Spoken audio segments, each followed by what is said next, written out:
High hi guys, guys, তোমরা সবাই কেমন আছো? আশা করি অনেক অনেক ভালো আছো। একদম। তো আজকের ভিডিওটা পুরো অসাধারণ হতে চলেছে। একদম, যেহেতু ডক্টর জাকির নায়কের ভিডিও তো দারুণ দারুণ দারুণ লাগে হ্যাঁ। আমাদের কাছে, এবং তোমাদের কাছে কেমন লাগে সেটা অবশ্যই কমেন্টে জানিয়ে দিও। কারণ ডক্টর জাকির নায়কের লেকচার মানেই অনেক অনেক কিছু অজানা তথ্য, অতুলনীয়। আর যেগুলো শোনার পর আমরাও শকিং হয়ে যাই, বা যে এটার উত্তর কিভাবে দিলেন উনি, সেটাই আমরা উনি শুনবো। সবকিছু জানে, মানে সত্যি কোন বইতে কোন পেজে কি আছে কি সব আছে, ডিটেলসে বলে হ্যাঁ দেয়। মানে উনি মুখস্থ বলতে পারেন, এটা আমাদের শোনার পর সত্যি। বা জানার পর ফার্স্ট টাইমে শকিং হয়েছিলাম হ্যাঁ। যে উনি তো, আমি বললাম কি উনি দেখে দেখে বলছে, উনি লাইন ধরে ধরে মানে বেদের থেকে বলছে, কোরআন থেকে বলছে, বাইবেল থেকে বলছে, মানে উনি কন্টিনিউ সেটাই তো বলতে বলছি, থাকে মানে সব পেজ ওনার মুখস্থ, কোন পেজে কোথায় কোন লাইন আছে। একদম। তো সত্যি। তো আজকে ভিডিওর টাইটেলটি হলো রোজা রেখে, রোজা নিয়ে ও আচ্ছা, কোরিয়ান কোরিয়ান বোনের অভিযোগ, অভিযোগ। আচ্ছা, ভুল ধারণা নাকি যুক্তির যুক্তির চ্যালেঞ্জ। চ্যালেঞ্জ। অবশ্যই ভিডিওটা কোরিয়ান, তো একদম, ভিডিওটাতে একদম হাড্ডাহাড্ডির মানে লড়াই হবে, অসাধারণ হতে একদম চলেছে। ভিন্ন কান্ট্রি, ভিন্ন দেশ, মানে কোরিয়ার। তো অবশ্যই দেখবো। চ্যানেল যদি নতুন হয়ে থাকো চ্যানেলটিকে সাবস্ক্রাইব সাবস্ক্রাইব করে করে দেবে, দেবে, পাশে থাকা বেল আইকনটা টং টং করে করে বাজিয়ে বাজিয়ে দেবে, দেবে, একটা একটা লাইক লাইক করে করে দেবে। দেবে। আর মেন ভিডিও ডেসক্রিপশন বক্সে লিংক পেয়ে যাবে, চেক আউট করে নিও। তো চলো আজকের ভিডিওটি শুরু করা যাক। যদি আমরা জীবনে একবার রোজা রাখি বা জীবদ্দশায় একবার পালন করি, তাহলে কি সেটি যথেষ্ট নয়? তবে আপনি ভুল করবেন। পয়েন্ট নম্বর 1, তবে বিষয়টি কিছুটা অসম্পূর্ণ থেকে যায়। আপনি কি আমার উত্তর শুনবেন? হ্যাঁ, কিন্তু না, ঠিক আছে। আমি উত্তর দিচ্ছি, আপনি বাধা দিচ্ছেন। তাতে কি সমস্যা আছে যদি আমি আমার মতামত দিই? হাড্ডাহাড্ডির লড়াই হতে চলেছে কিন্তু। মানে সেই হতে চলেছে আজকে কন্টেন্টে, লাস্ট পর্যন্ত দেখো, একদম। দারুণ হবে। আমার নাম ফাইরোজ হাসনা কারিমা এবং আমি কিয়ংহি বিশ্ববিদ্যালয়ের একজন ছাত্রী। আসলে আমি আপনাকে কিছু প্রশ্ন করতে চাই। এগুলো যদি আপনার কাছে ভিন্নধর্মী বা অপ্রচলিত মনে হয়, সেজন্য আমি দুঃখিত, কারণ আমি কেবল বিষয়গুলো নিয়ে ভাবছি। আমার প্রথম প্রশ্ন হল, আপনি কেন মনে করেন যে একজন মানুষের জন্য, বিশেষ করে একজন মুসলিমের জন্য, জীবনে শুধু ভালো কাজ করা, অন্যদের ক্ষতি না করা এবং সৃষ্টির প্রতি সদয় হওয়াই যথেষ্ট নয়? আমি এমন অনেক মানুষকে চিনি যারা আল কুরআন অনুসরণ করার দাবি করে, কিন্তু তারপরও তারা অন্য মানুষ এবং আল্লাহর অন্যান্য সৃষ্টির প্রতি অন্যায় আচরণ করে। আমার মনে হয় আল্লাহর সৃষ্টির প্রতি ভালো হওয়া অবশ্যই গুরুত্বপূর্ণ, কিন্তু যদি কেউ আল্লাহর প্রকৃত নির্দেশনা অনুসরণ না করে, তবে বিষয়টি কিছুটা অসম্পূর্ণ থেকে যায়। আরেকটি প্রশ্ন হল, আপনি কেন মনে করেন যে আমাদের মুসলিমদের জন্য কেবল অন্তরে ঈশ্বরে বিশ্বাস রাখা যথেষ্ট নয়? আমরা তো নিজেদের মধ্যে ঈশ্বরের প্রশংসা করতে পারি, তার প্রতি কৃতজ্ঞতা প্রকাশ করতে পারি। তাহলে আমরা নিজেদের মতো করে প্রার্থনা করতে পারি না কেন? কেন প্রার্থনা অবশ্যই সালাতের নির্ধারিত রূপেই হতে হবে? এবং আমার শেষ পয়েন্ট হল, বোন, একবারে একটা প্রশ্ন। আপনি যদি 4-5টা প্রশ্ন করেন, উত্তর দেওয়া কঠিন।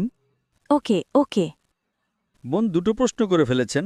প্রথম প্রশ্ন হল, কেন কিছু মুসলিম খারাপ কাজ করে? কেন আপনারা শুধু ভালো কাজ করতে পারেন না এবং খারাপ কাজ না করে থাকতে পারেন না? এটাই প্রথম প্রশ্ন। এবং এটা কি আবশ্যক যে যখন আমরা প্রার্থনা করি তখন আমাদের একটা নির্দিষ্ট নিয়মে প্রার্থনা করতে হবে? কেন আমরা আমাদের পছন্দ মতো প্রার্থনা করতে পারি না? এটাই প্রশ্ন। প্রথম প্রশ্নের ব্যাপারে, কেন অনেকে যারা বলে যে তারা মুসলিম তারপরও খারাপ কাজ করে? বোন, কোরআন আপনাকে এমন একটা কথাও বলে না যা খারাপ। আপনি কোরআনের একটা আয়াত দেখান আমাকে যা মানবতার বিরুদ্ধে। এমন একটা শিক্ষা নেই ইসলামে। কোরআন বা সহিহ হাদিসে এমন একটা শিক্ষাও নেই যা মানবতার বিরুদ্ধে। এমন কিছু মুসলিম থাকতে পারে যারা কোরআন অনুসরণ করছে না এবং ভুল কাজ করছে। যেমন ধরুন, কোরআন বলে প্রতারণা করো না, এমন অনেক মুসলিম আছে যারা প্রতারণা করছে। কোরআন বলে প্রতিবেশীদের কষ্ট দিও না, প্রতিবেশীদের সাহায্য করো, তারা প্রতিবেশীদের কষ্ট দিচ্ছে। তো বোন, এই হলো খারাপ উদাহরণ। এটা সেই একই উত্তর যা আমি আগে দিয়েছিলাম, যে অনুসারীদের দেখে ইসলামকে বিচার করবেন না। যেমন ধরুন, একটা স্কুলে, খুব বিখ্যাত একটা স্কুলে, কিছু ছাত্র ক্লাসে প্রথম হয়, কেউ সেকেন্ড ক্লাস পায়, কেউ থার্ড ক্লাস পায়, কেউ ফেল করে। আপনি কি এর জন্য স্কুলকে দোষ দিতে পারেন? না। কিছু ছাত্রকে তো ক্লাসে প্রথম হতে হবে, কাউকে তো ফেল করতে হবে। তো এটা আবশ্যক। তাই যারা ফেল করেছে তারা পাশে সার্টিফিকেট পাবে না, কিন্তু তারা সেই স্কুলের ছাত্র। ঠিক না ভুল? ঠিক। ঠিক। দারুণ একইভাবে উত্তর যারা কিন্তু, নিজেদের দারুণ মুসলিম logic। বলে এবং তারা ভুল কাজ বা খারাপ কাজ করে, তারা পাশের সার্টিফিকেট পাবে না। তারা সেই স্কুলের খারাপ ছাত্র। কিন্তু আপনি কি এর জন্য স্কুলকে দোষ দিতে পারেন? না, আমি পারি না। একদমই না। প্রত্যেক স্কুলে ভালো ছাত্র এবং খারাপ ছাত্র থাকে, প্রত্যেক একদম। স্কুলে। এখন আপনার প্রশ্নের দ্বিতীয় অংশে আসছি যে কেন আমরা ঈশ্বরকে আমাদের ইচ্ছা মতো ধন্যবাদ দিই না, কেন শুধু প্রার্থনার মতো একটা নির্দিষ্ট উপায়েই ধন্যবাদ দিতে হবে। অথবা আপনি জিজ্ঞেস করতে পারেন যে শুধু ভালো হওয়াই যথেষ্ট নয়। কোরআন বলে সূরা আল আসর অধ্যায় নম্বর 103 আয়াত নম্বর 1 থেকে 3 এখানে 4টি শর্ত আছে যে কোনো মানুষের জান্নাতে যাওয়ার জন্য। আচ্ছা, والعصر إن الإنسان في خسر إلا الذين آمنوا وعملوا الصالحات وتواصوا بالحق وتواصوا بالصبر। সময়ের কসম, মানুষ অবশ্যই ক্ষতির মধ্যে রয়েছে, তারা ছাড়া যাদের ঈমান আছে, যারা সৎ কাজ করে, যারা মানুষকে সত্যের উপদেশ দেয় এবং যারা মানুষকে ধৈর্য এবং অবিরাম চেষ্টার উপদেশ দেয়। শুধু ঈমান নয়, ঈমান মানে ঈশ্বরে বিশ্বাস করা যথেষ্ট নয়। আপনাকে নেক কাজও করতে হবে। ডাকাতি করা উচিত নয়, প্রতারণা করা উচিত নয়, অন্যদের সাহায্য করা উচিত।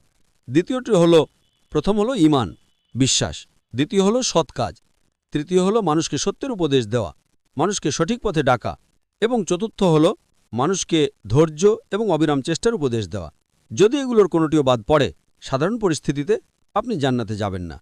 আচ্ছা, যেমন ধরুন, আপনি বলতে পারেন এমন মানুষ আছে যারা খুব ভালো, প্রতারণা করে না, ডাকাতি করে না, অন্য মানুষকে সাহায্য করে, খুব সত্যবাদী, কিন্তু তাদের বিশ্বাস নেই, তারা ঈশ্বরকে ধন্যবাদ দিচ্ছে না, অথবা তারা ভুল ঈশ্বরকে ধন্যবাদ দিচ্ছেন। এমনকি তারাও জান্নাতে প্রবেশ করবে না, এমনকি তারাও স্বর্গে যাবে না। কেন?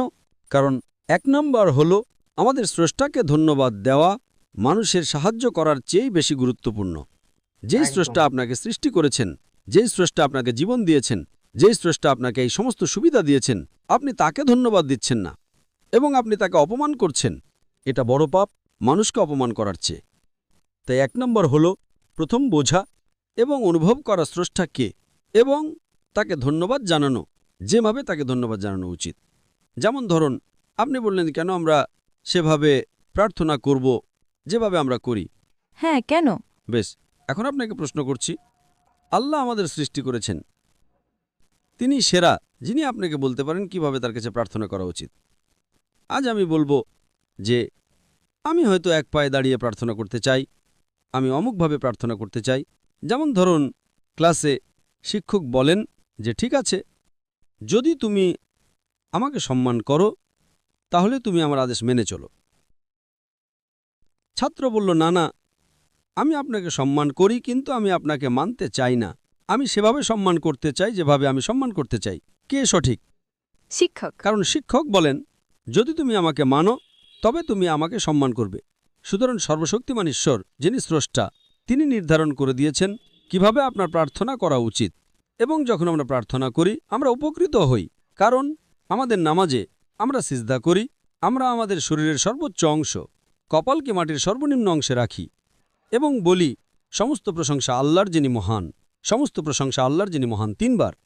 কারণ আজ মনোবিজ্ঞানীরা আমাদের বলে যে আমাদের শরীর আমাদের নিয়ন্ত্রণে থাকে, আমাদের মন সরাসরি আমাদের নিয়ন্ত্রণে থাকে না। তাই মনকে দখল করতে হলে আপনাকে শরীরকে বিনম্র করতে হবে। আমি সালাতের উপর একটা লেকচার দিয়েছি, সালা দ্য প্রোগ্রামিং টুয়ার্ডস রাইচাসনেস, যা বিস্তারিত বলে কেন আমরা সালাত আদায় করি সেভাবে, যেভাবে আমরা করি। আমি আপনাকে ইউটিউবে সেটা দেখতে অনুরোধ করছি। আপনার উত্তরের জন্য ধন্যবাদ। এবং আমার শেষ প্রশ্ন আছে, আমি কি পারি? অবশ্যই। তো যতদূর আমি জানি, ইসলাম আমাদের শেখাচ্ছে কিভাবে জীবনে ভালো কাজ করতে হয় এবং পরকালের জন্যও।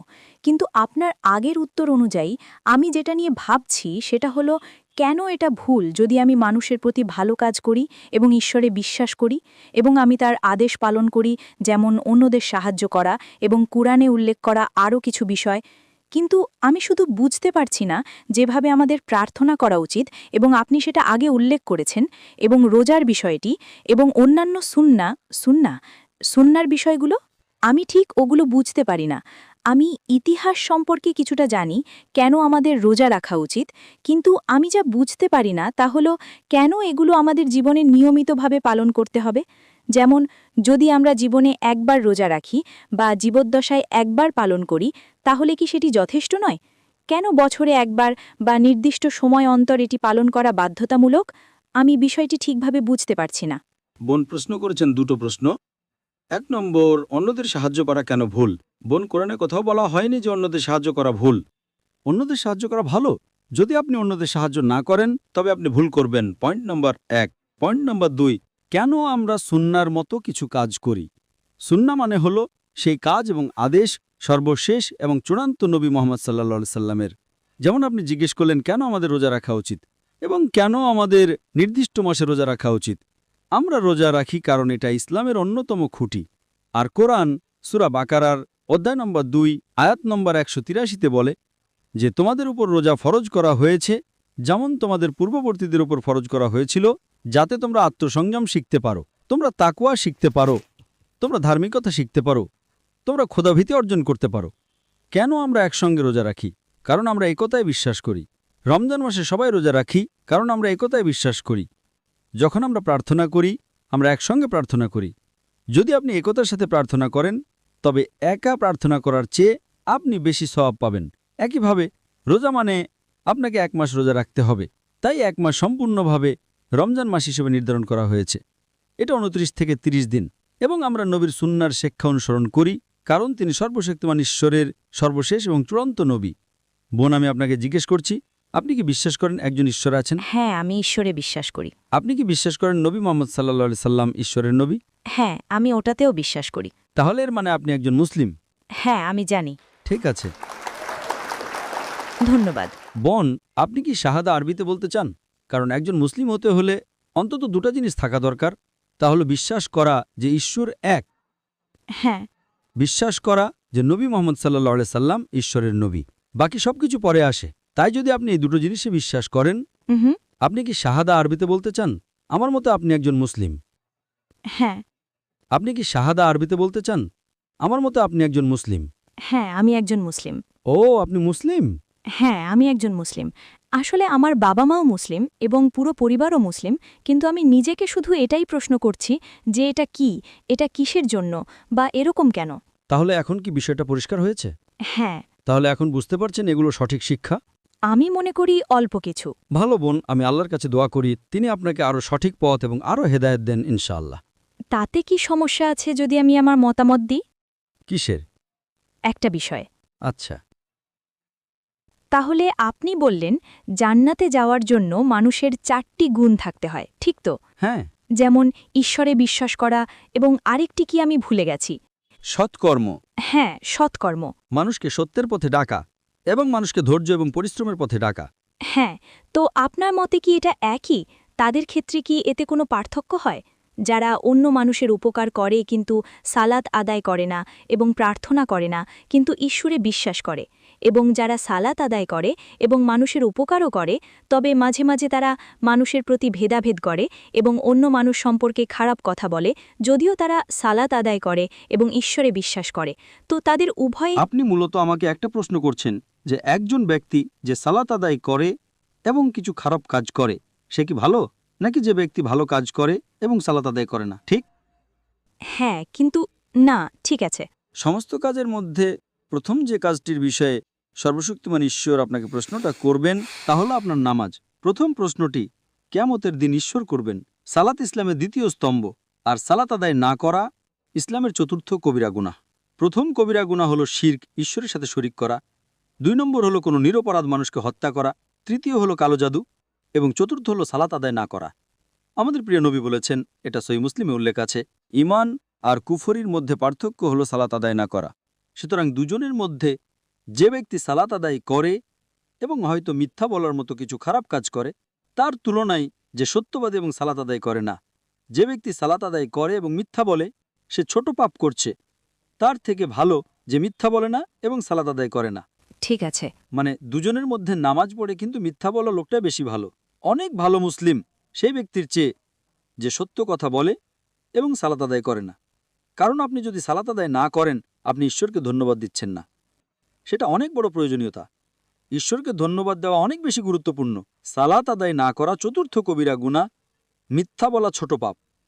সুতরাং দুজনের মধ্যে যে ব্যক্তি সালাত আদায় করে এবং মিথ্যা বলে সে অনেক শ্রেষ্ঠ মানুষ এবং অনেক শ্রেষ্ঠ মুসলিম সেই ব্যক্তির চেয়ে যে মিথ্যা বলে এবং সালাত আদায় করে না।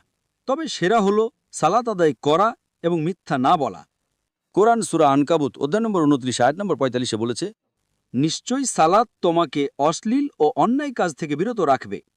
তাই যদি আপনার সালাত সঠিক হয়, ইনশাআল্লাহ আপনি মিথ্যা বলবেন না, আপনি ভালো কাজ করবেন এবং আপনি একজন ভালো মুসলিম হবেন। আশা করি প্রশ্নের উত্তর পেয়েছেন। জি, আপনার উত্তরগুলোর জন্য আপনাকে অনেক ধন্যবাদ।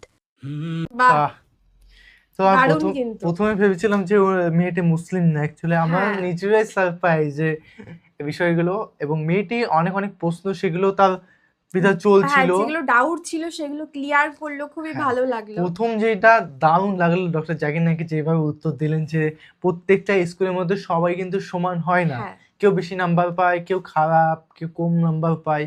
সবাইকে যদি আমরা বিচার করি এবং স্কুলকে খারাপ বলি সেটা তো উচিতই না, একদম। কারণ সেই শুধু খারাপ। তো তোমাদের কেমন লাগলো আজকে ভিডিওটি অবশ্যই কমেন্ট করে জানিয়ে দিও। আর নেক্সট কি ধরনের ভিডিও দেখতে চাইছো সেটাও প্লিজ কমেন্ট করে জানাবে। একদম। তো চলো guys, bye bye, take take care. Care.